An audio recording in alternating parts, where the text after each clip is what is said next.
Good day, everyone. I was born and raised in Detroit. Growing up there, I saw people like me running things. This is a courtroom, not a circus, so we're gonna calm down. I'm sorry. What I found there was a passion that I didn't know existed. This is the bottom line.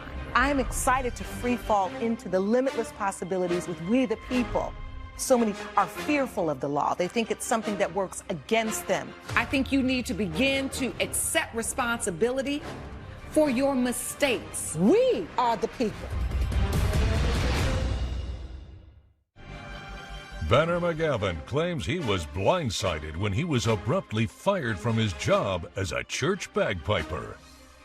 Wagner Potts says he warned the plaintiff several times not to disrupt the service, but he did so anyway. All rise. Court is now in session. The Honorable Judge Lauren Lake presiding. You may be seated. Hello, Your Honor. Hello. Good day, everyone. Good day. This is the case of McGavin versus Potts. Mr. McGavin, you are suing Mr. Potts for $7,200 for breach of contract. Is that correct? That's correct. Defendant Mr. Potts says that the plaintiff was abusing church privileges. Is that correct? Yes, Your Honor. Let's start with you, Mr. McGavin. What happened? Your Honor, I'm here today because I was unjustly fired from my job as a piper at Wagner Church, and I believe I'm owed 2 months' worth of salary. All right, so how long did you work there? I worked there for several years. And what did you do there? I was a piper. I played the bagpipes. Oh, I love that. Yeah. All right, so you worked there for 2 years? Mm-hmm, that's correct. And were you under contract, or were you an independent contractor? Were you an employee? Yes, I have a contract here. Can I present this evidence? I'd like to see it. Thank you. And so, Mr. McGavin, can you quickly just kind of go through, because this is a long contract, Yes. what your duties were? Yeah, so I started off playing 2 days a week at the church on Wednesdays and Sundays, and I would play before and after ceremonies.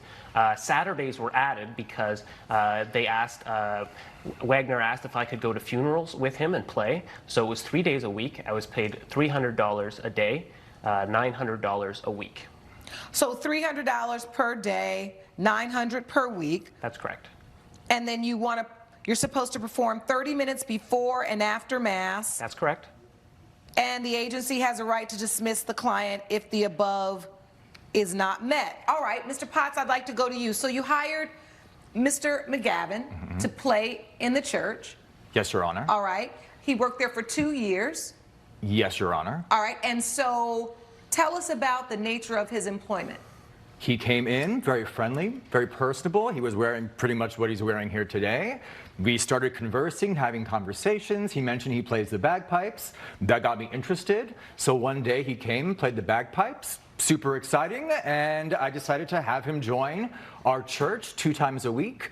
It got very popular, so I asked for 3 times a week, and basically that's how our relationship began. He kept coming to church and playing the bagpipes about 3 times a week. All right, this sounds like it's going well. What happens, Mr. McGavin? So I was told I was fired. What? With no reason, no cause. I never breached a contract, and I was told I was fired, losing 2 months' worth of rent. $7,200 I would have been paid over 2 months. And I didn't breach a contract, I didn't break a rule, and I was just told not to return to Well, work. I mean, you don't just get fired, do you? I mean, that took a sharp turn quickly. Mr. Potts, you fired Mr. McGavin? I did, Your Honor, fire Mr. McGavin. Why is that? Well, months back, he started playing during prayer service. He started playing while I was preaching and talking. Therefore, he was disrupting the service, disturbing the parishioners and the community. And as much as the community enjoyed his playing, they were a little disturbed by the times and moments he would play, which would be deemed inappropriate. You were disturbed. All right. I think is a better... So I gave him a warning, gave him 2 warnings, and then that 3rd warning is when I fired Banner here. Okay, so Mr. McGavin, why did you decide to play even more than what was required? What made you decide to do that? People were asking. They loved the bagpipes. Okay. And who am I to refuse the wonderful patrons of the Wagner Church? They would say to me things like, your music is uplifting to us. Your music makes us feel hope again in these dark times. There's nothing in the contract that says I can't do that. I went above and beyond. And I enjoyed playing, and they enjoyed me, and I got great So do reviews. you remember getting a warning from Mr. Potts? I remember him saying that maybe I shouldn't play it all the time, but I don't remember there being any rules about it. He just mentioned at times that maybe stop playing at certain times, and I said if the patrons are asking, why should I deny them of something that they're enjoying? But Your Honor, the patrons were asking him to also stop during the prayer service when he would play inappropriately during my speeches. They also came to me asking you to stop playing at those inappropriate times. As much as it was appreciative, he is a phenomenal talent, but there are times where it was just completely inappropriate and unacceptable. You never told me I was getting fired. Coming up, I was getting more attention, and he felt, ooh, I want the patrons to like me more. I want them to feel like I'm the star here, when truly it was all his ego. He named a church after himself. and later, She had a couple of glasses of wine. There was a dartboard with her husband's face on it, and she loved it, and she threw all The these last darts at his thing face. I want to see at a party is my ex-husband's face, but you put it everywhere. we're back with the case of bagpiper Banner McGavin, who brought his ex-employer Wagner Potts to court after he was fired. You never warned me I might lose my job for playing for How many people. warnings did you give him, Mr. Potts? Your Honor, I gave him 2 warnings. Do you remember the 2 warnings? There was often times in passing where he would say something like, ooh, you're getting more attention than I am. I don't like that. It's all ego, Your Honor. It was all that I was getting more attention, and he felt, ooh, I want the patrons to like me more. I want them to feel like I'm the star here, when truly it was all his ego. He named a church after himself. I mean, if that's not ego, I don't know what is. Oh, I don't think I've ever heard of that. First off, Your Honor, I would like to say that I have started this church for 15 years. This is correct, my church. Started in my backyard and came to what it is today. Now, as far as being But isn't the jealous church to praise the Lord and not you? It is to praise the Lord, and it's really not about me. I don't know where he is getting that. I think perhaps Well, maybe he he's is getting it making because that it's up. called Wagner Church, and your name is Wagner Potts. Well, it's my church, Your Honor. I started this from the grassroots, basically. I get it, but I don't. It does seem a little ego-driven. But, Your Honor, don't you think it's a little ego-driven for someone to be playing the bagpipes at times when I have asked them to not play the bagpipes after 2 warnings, specifically 2 warnings, and they still continue that behavior? I actually do think that that's inappropriate. And I do think, Mr. McGavin, that what you recognize in Mr. Potts is that maybe his service, his church, there is a portion of that church that is for worship of God, and then there's a portion of it where you felt like that was for worship of Wagner, right? Yes. And that irked you. Of course. And because I can kind of see, as you're testifying today, that you're a little disgusted by Mr. Potts trying to undermine your artistic license and you being able to do what you think musically would create a better service. That's correct. And while I don't agree that Mr. Wagner, I don't agree churches should be named after people, but I do understand that once you are hired to play at a church, you should follow the guidelines and the desires of the person who hired you.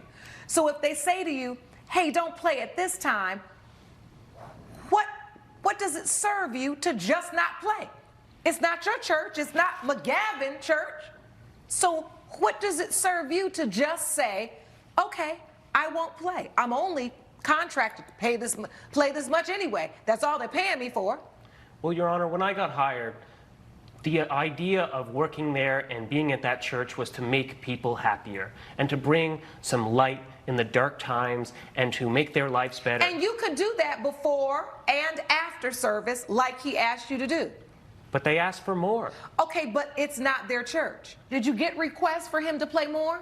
I did get requests for him to play more, just not at those inappropriate times when he was All right. playing. Deemed by you. I've heard enough. I've heard enough. What I don't like about this situation, Mr. Potts, is you have an employment contract. Once you do have that in place and it is clear about what you wanted him to do, it is not clear about what you wanted him not to do. But I did hear in open court, because I was going to challenge you and ask, why aren't your warnings in writing? However, in court, Mr. Gavin has testified and confirmed that you did, in fact, give him those 2 warnings. I do believe in this instance, the plaintiff has, I think, allowed his opinion of you to influence the way in which he performed on this job. Something about Mr. Potts gets on your last nerve. The bagpipes are the way that you use to kind of cut through that. You feel like his ego is not allowing you to express yourself musically the way you want. But what I don't think you see is that his ego is just at war with your ego. At the end of the day, I do believe that both of you could have handled this better, but I do not feel, Mr. McGavin, at this time, I can say for certain that Mr. Potts owes you $7,200 because you have admitted in open court that you defied his wishes for when he wanted you to play at his church that he paid you to play at. For that reason, judgment for the defendant. Court is adjourned. All rise. Judge Lake has ruled in favor of the defendant. The plaintiff's case is dismissed. Maybe don't play at that time, and now you're acting like that's some sort of verbal agreement? I think you have things misconstrued. I think you have made things up in your head, and I find that your behavior is inappropriate. Your jealousy I am not. is ridiculous. I am not jealous. All right, gentlemen, follow me, please. Coming up, She goes back into the house, climbs on top of the kitchen island with heels on, and is dancing around. How she's got a bottle of champagne, which she opens up and sprays all not over the true. room. That I've got this doesn't sound enormous, like me at open, all. network featuring dynamic judges and live legal programming, Well, we're not at your school. We're in my courtroom. unique court shows, Where is any information about the company? live legal news, That's what you should have done. and a commitment to justice. Either you tried or you did it. The next generation of court programming in one dynamic network. Justice Central. You're watching Justice Central. Stay tuned. You're watching Justice Central. You're watching We the People with Judge Lauren Lake. Melissa Tran claims she threw a party to cheer up her recently divorced friend, but just ended up with a mess. Rhonda Chun says the plaintiff had photos of her ex everywhere, so she's not to blame if she had a few drinks. Good day, everyone. Good day. This is the case of Tran versus Chun. Ms. Tran, you are suing Ms. Chun for $700 for damaged items in your home. Is that correct? Yes, that is correct. And the defendant, Ms. Chun, you say it was not your fault. It was plaintiff's fault. Yes. All right, let's start from the beginning. What happened, Ms. Tran? Miss Rhonda here, she's been my best friend since elementary school. We went to high school together, we went to Brown together, and then we moved to Short Hills together. We really had the perfect life until Rhonda's husband, Jimmy, ends up in an affair with a co-worker. Lord, I asked you about damaged items in your home. You Yeah. telling all Miss Chun's business. I can at least let her tell it. What Well- happened, Miss Chun? So my husband, he has been having an affair with his coworker for more than 2 years. Oh. And one day he just come home and tell me, I want to divorce you. I was totally in shock. I was. Oh my goodness. All right, I'll go back to you, plaintiff. I want to get to how is it that you say Miss Chun damaged the items in your home? I thought maybe it'd be a fun idea to throw her a divorce party. Coming up, She Yeah. needed to soak up all that liquor. Oh my God. So yeah, I made her breakfast, and I'm telling her the details of the previous night because she doesn't remember anything. we're back with best friends Melissa Tran and Rhonda Chun, who are arguing over damage from a party.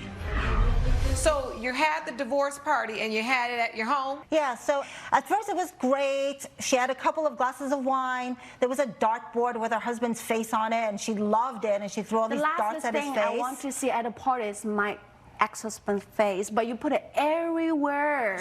Why did you loved do that? it. I mean, it was like throwing darts at him, and so it was fun. It was just a fun idea.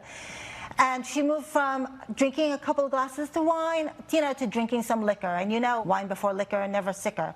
But she was still okay. She was just wobbly. She goes back into the house, climbs on top of the kitchen island with heels on, and is dancing around. How she's got a bottle of champagne, which she opens up and sprays all over the room. True. I've got That this doesn't sound enormous, like me at open, all. kitchen, living room Is area. it just me, but isn't this whole party a setup for her to act just like this? I wanted her to have a good time. But not wild out. Yeah, I mean, not in my house, my God. So the champagne went everywhere. Champagne everywhere. Okay, and then I was trying to get her to stop drinking. I was trying to get her to come on down off of the kitchen island. Finally, 3 girls and we managed to get her down.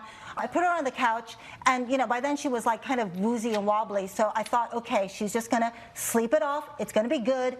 I went upstairs. I got her a blanket. I got her a pillow. I came back. She's gone, and instead there's vomit all over the couch. I wanted her to pay for the cleaning because it's common courtesy. I asked her in the morning I made her breakfast. I actually made her breakfast. She needed it. She needed to soak up all that liquor. Oh my God. So yeah, I made her breakfast, and I'm telling her the details of the previous night because she doesn't remember anything. Judge Lake's verdict when We the People returns. I think she got turned up at the party because you created a party, you hosted a party that was specifically designed for her to celebrate something that was extremely traumatic.